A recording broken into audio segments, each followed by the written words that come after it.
Tonight, on a new planet, Tegan meets a strange humanoid who demands to experience the outside world through her body. That's an approach which would certainly get him tossed out of an Earth singles bar.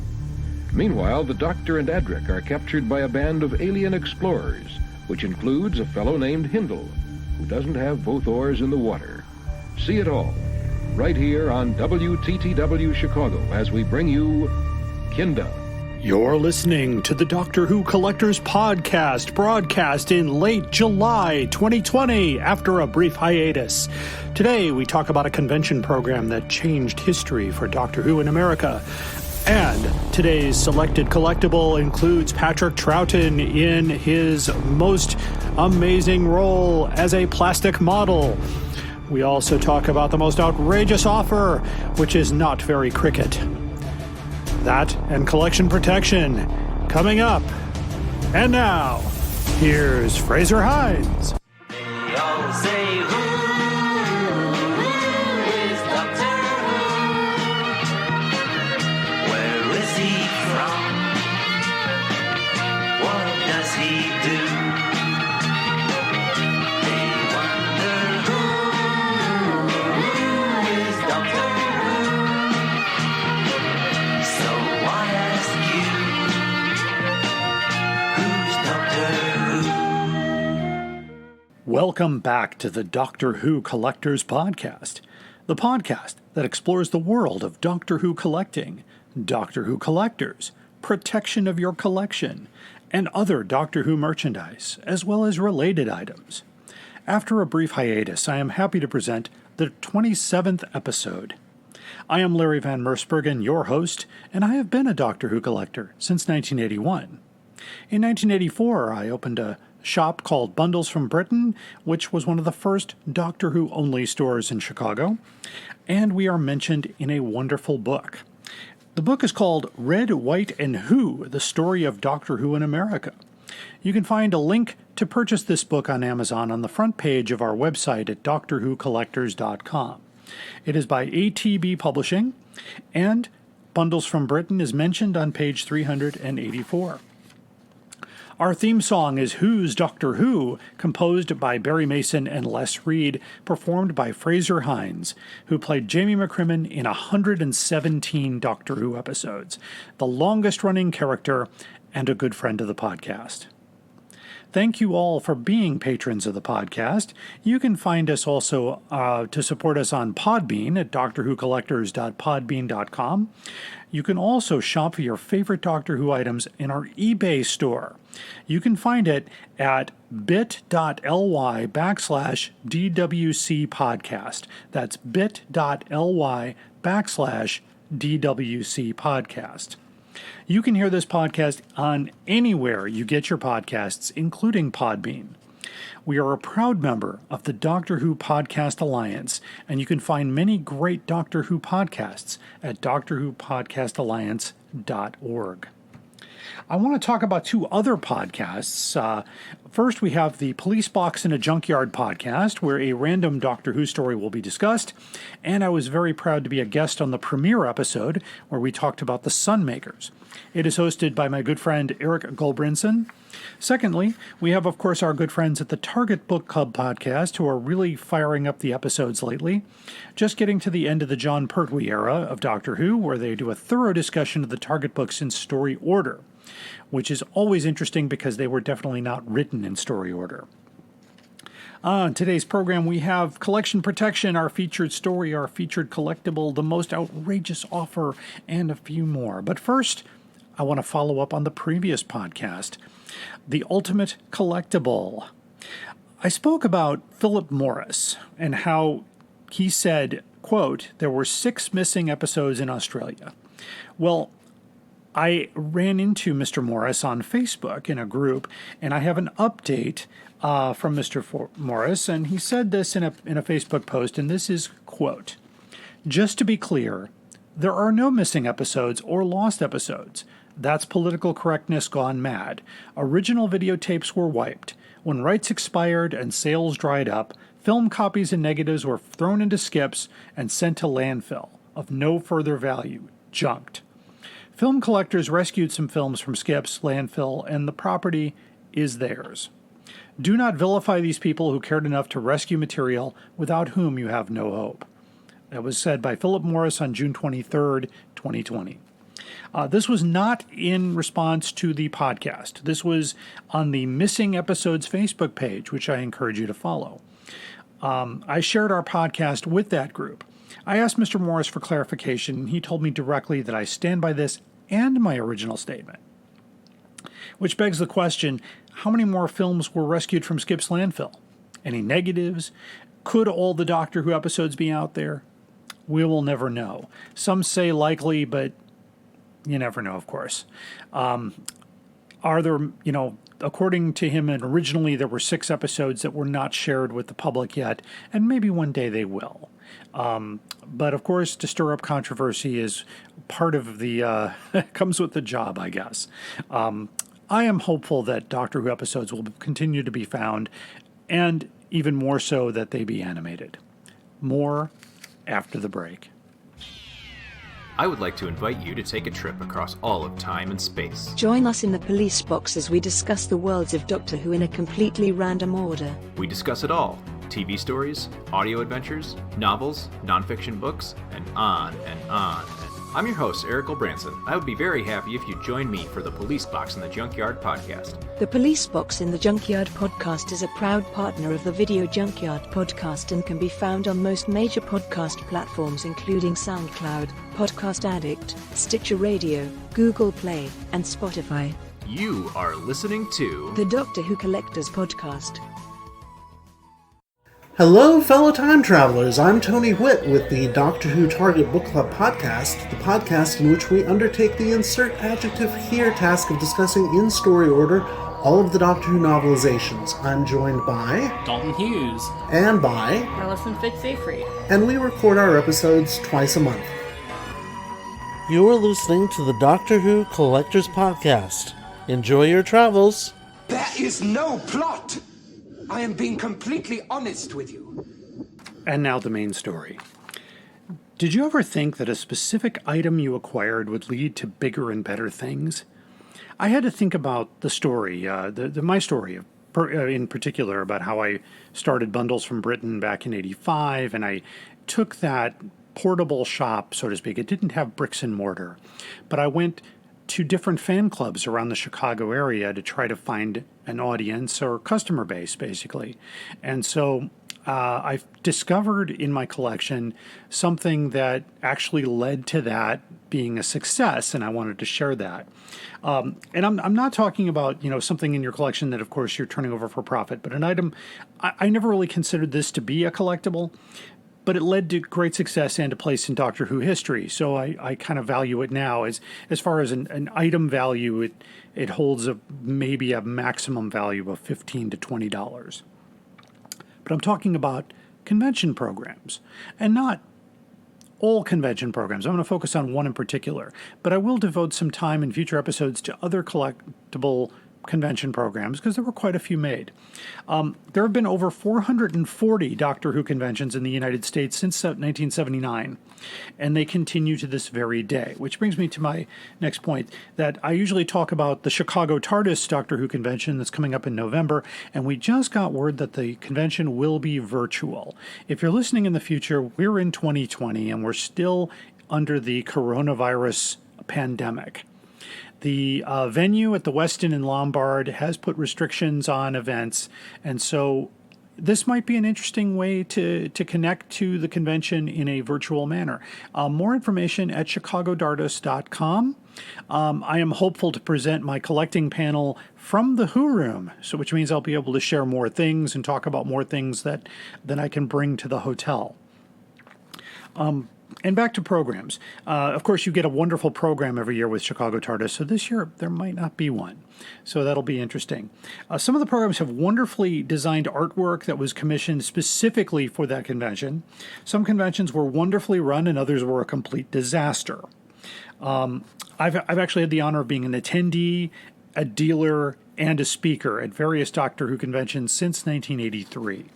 So I want to talk about a specific convention that was held from August 12th to 14th, 1983 at the Ramada Inn in Des Plaines, Illinois. It was presented by the Chicago Comicon as the American Doctor Who 20th Anniversary Celebration. I had just started collecting Doctor Who in '81. I had been watching the program since 1975, and here was the chance to meet the new Doctor, at the time, Peter Davison, not far from my home. I grew up very close to Des Plaines, Illinois. Why was this important? Well, it was, very exciting to meet Peter Davison. His episodes had just started showing in April of that year. So it was not long. Also appearing at this convention was Janet Fielding, played Tegan, the late Ian Marter, who played Harry Sullivan, and the late John Nathan Turner, the producer of Doctor Who at that time. We did get to see previews of episodes from season 20, and I remember specifically seeing Arc of Infinity and the King's Demons. The convention was fun, very exciting to see. The highlight was visiting a dealer's room for the first time and seeing many comic book dealers who had a small amount of Doctor Who merchandise. The largest dealer in the room, of course, was Larry's Comic Book Store, owned by Larry Charette. He had by far the most Doctor Who, but he still mostly had comic books. Of course, Chicago Comicon was run by Mr. Charette, who I hold in the highest regard. It was about a year after this convention that I had this epiphany so far, about 84, late summer, early fall of 84, I'm thinking, when I wanted to open a Doctor Who store. I was very excited, and I wanted to see what I could do for the Chicago fans.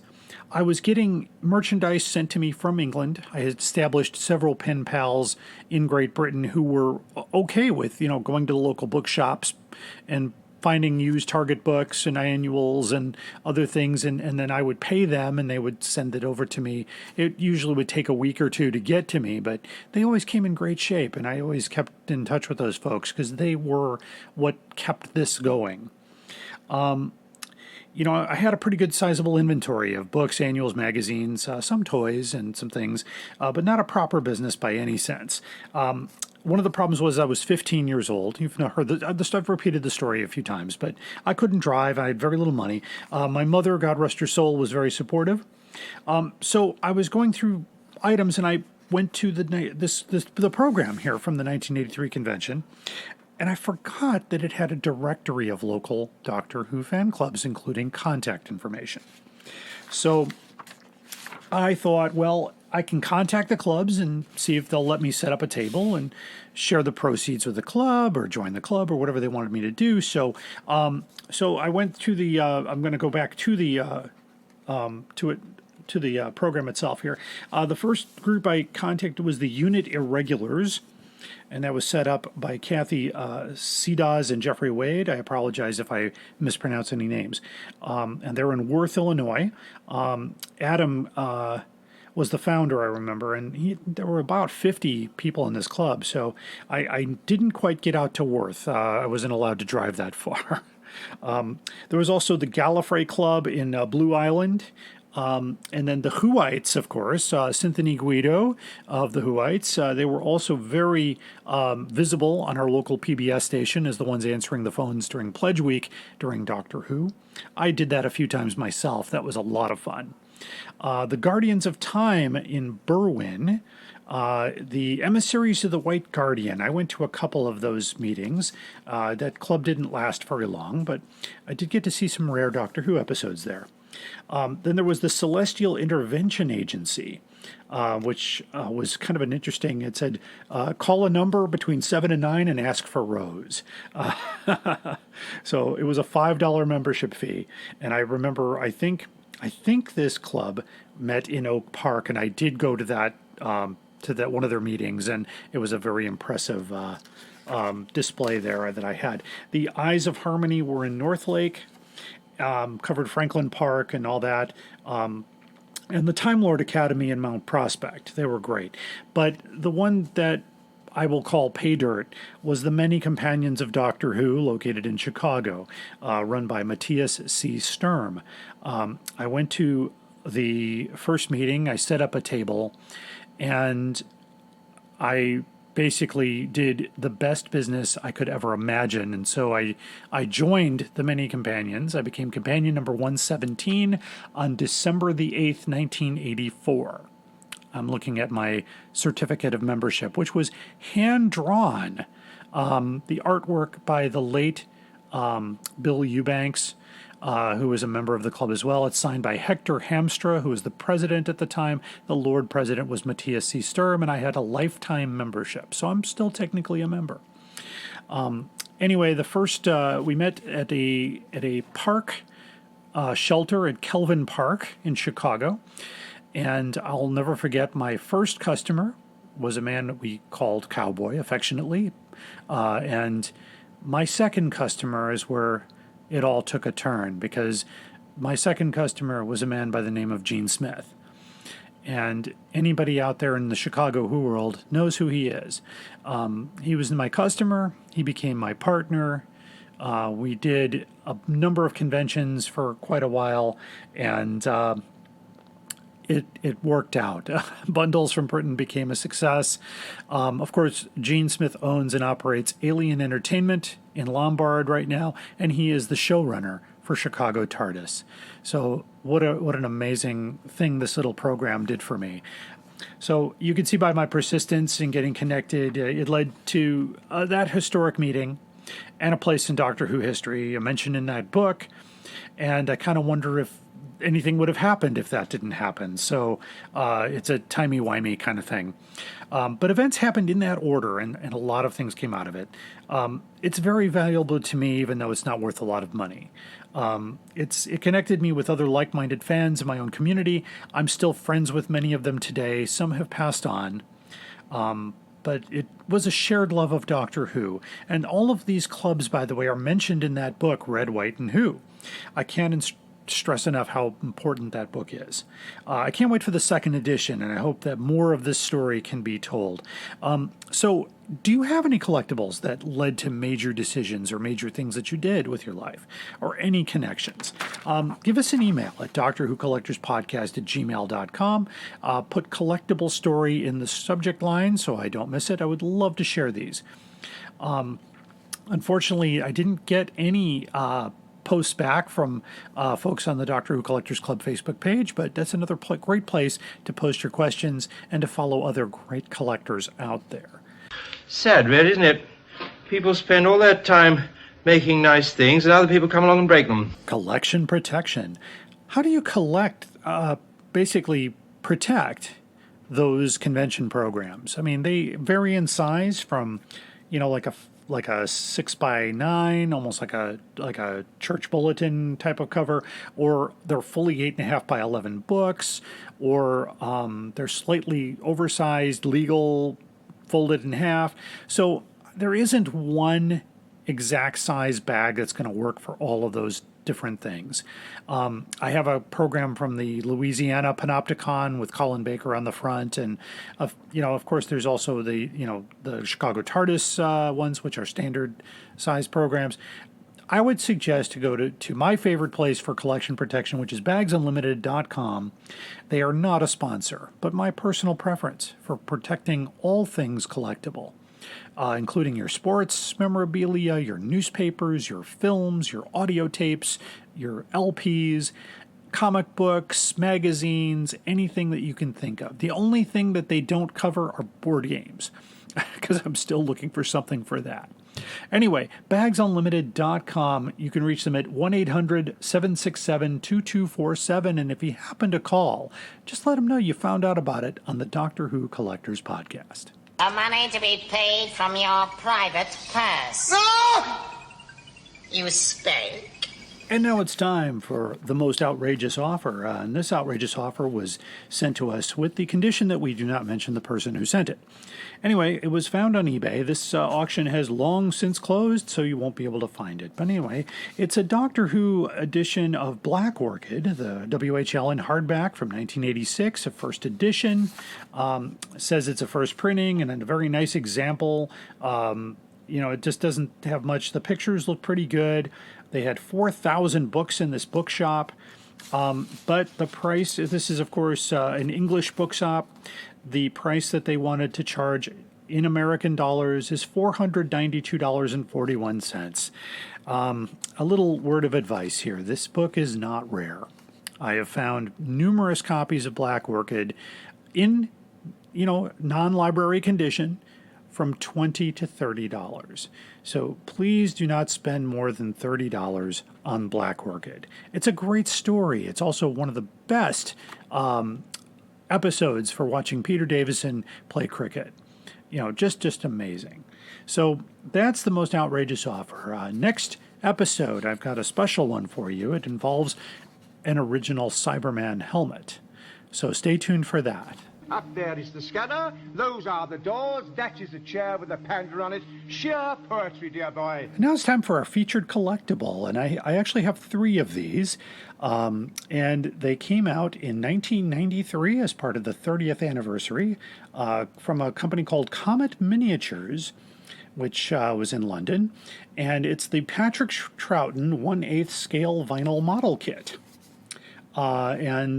It has it's a wonderful model kit of Patrick Troughton, model suitable for 8 years with supervision, paint and glue required.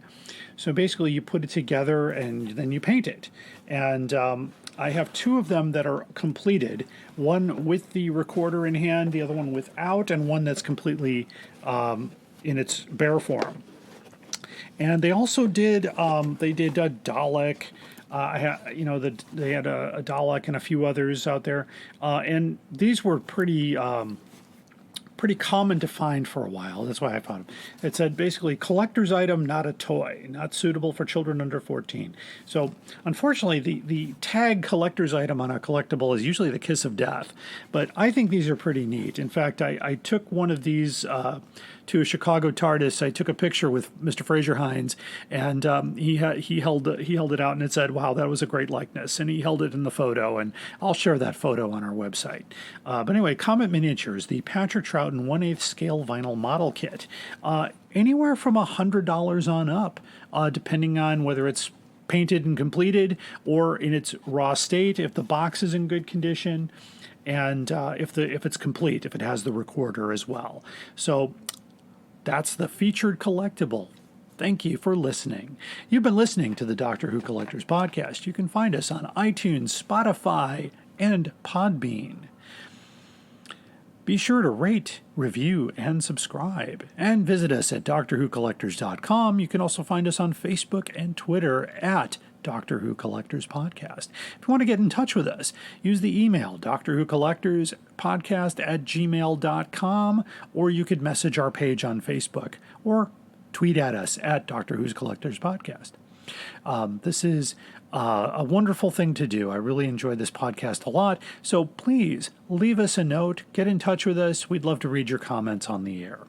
But I wanted to close out with a couple of clips from WTTW Chicago TV going back as far as 1976, where they introduced the Claws of Axos during the John Pertwee era, which is during the time when I first started watching the series. So thank you for listening, and we look forward to seeing you in our next episode.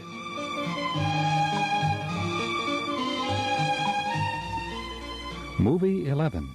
Every Saturday night at 7, the subscribers of Channel 11 bring you a fine feature, presented with just one intermission. Tonight, Doctor Who in the Claws of Axos. We'll bring you a brief news summary at 7:50. And now here is the first part of Doctor Who.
A locally made version of the TARDIS was on stage, and out popped the third Doctor, John Pertwee. Then came a figure from black and white film days, the second Doctor Who as played by Patrick Troughton. Upstairs, the fourth Doctor, Tom Baker, signed autographs and was given a present by two little girls from Illinois. Tom Baker's the most well-known Doctor Who to American viewers. Is that a good colour for me? The current Doctor, Peter Davison, did a short song and dance routine in a nightclub at the convention. And one villain appeared just to entertain the crowds, the evil Davros, a survivor from 1965. The fans loved it all. This is Brian Barron reporting for Newsround from Chicago. And that's all tonight. See you tomorrow. Bye for now.